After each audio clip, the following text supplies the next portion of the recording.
At first glance, it looked like just another ordinary daycare. Bright walls, small toys, soft mats on the floor. A place parents trusted with the most precious thing in their lives. But behind these doors, something unthinkable was unfolding, something no one wanted to believe. On a normal weekday morning, parents dropped off their children, unaware that this routine moment would become the beginning of a nightmare.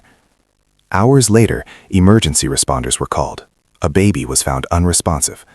Doctors tried everything they could, but it was already too late. What initially appeared to be a medical emergency quickly raised terrifying questions. As police began asking questions, they discovered this wasn't an isolated incident.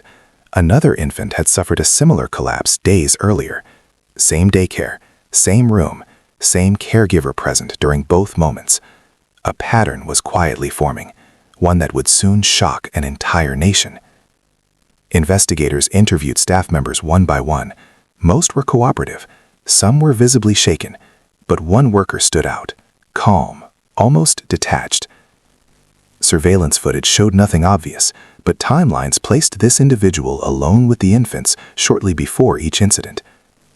Medical experts were brought in. Their conclusion was chilling. The injuries could not be explained by natural causes.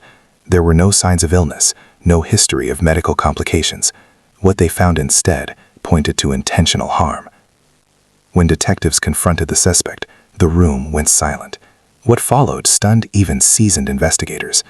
According to police records, the suspect admitted to deliberately harming the children, not out of anger, not out of desperation, but allegedly for attention.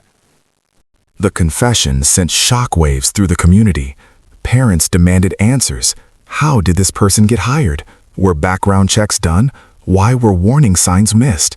The daycare was immediately shut down, its license suspended. State authorities launched a full investigation into oversight failures. Court documents revealed more disturbing details: text messages, behavioral red flags, moments where concerns were raised but ignored. This wasn't just about one crime. It was about a system that failed to protect the most vulnerable. As news spread nationwide, public outrage grew. Candlelight vigils were held. Lawmakers called for reform. Parents everywhere began questioning daycare safety, staff screening, and accountability. The accused now faces serious charges, including murder. Prosecutors say the evidence is overwhelming. Defense attorneys argue mental health factors must be considered. The legal battle is far from over, but the damage is permanent. This case forces us to confront an uncomfortable truth. Sometimes danger doesn't come from strangers in the dark. Sometimes it comes from places we trust the most.